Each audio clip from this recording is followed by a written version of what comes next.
We're learning more about the attempt to set off a bomb in Times Square on May 1st. A law enforcement official claims that the alleged bomber, Faisal Shahzad, considered bombing a number of high-profile targets in the Big Apple, including Grand Central Terminal and Rockefeller Plaza. Shahzad was captured as his plane was taxiing off a New York City runway en route to his native Pakistan. He was in court today. And here to talk more, or he was in court yesterday, I should say, here to talk more about this incident is someone with a pretty unique perspective. His name is Qasim Rashid. He is actually from Pakistan. You're the same age as Mr. Shahzad, but right now you're a law student at the University of Richmond. Thank you for being here. Thank you for having me.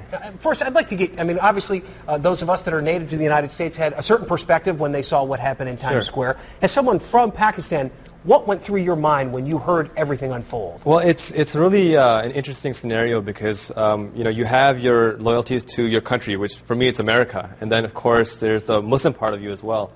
So for me it was a double whammy. On one hand I felt like my faith was hijacked, Islam.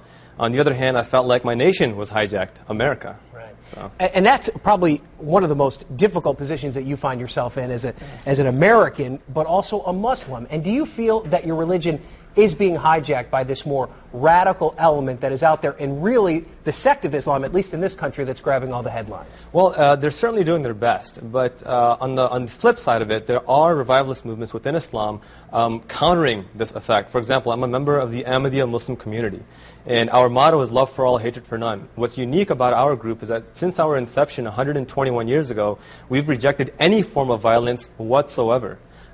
As a result of that, we've been branded as heretics by many of the same type of extremists that trained Faisal Shahzad. Mm-hmm. And do you think, and there has been a lot of talk about this in the mainstream press, that there needs to be more moderate Muslims like yourself that stand up and say to this radical element that this needs to stop? Absolutely, and this is why we're taking the lead on this. Over the past 90 years since we've been in America, we've been launching this campaign. This isn't something we just started a few years ago because it was the thing to do. This has been our inception since day one, and we're asking all moderate Muslims to join with us. We're taking the lead on this. We have a great organization in America. We have over 65 chapters.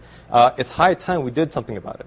I'd like to ask, from your personal perspective, though, how difficult is it for you, a Pakistani native, someone the same age as Shahzad? Does it make your life more difficult when there are radical people like this trying to do harm in this country? One of the beautiful things about America is that we have a freedom of speech, a freedom of religion, freedom of expression.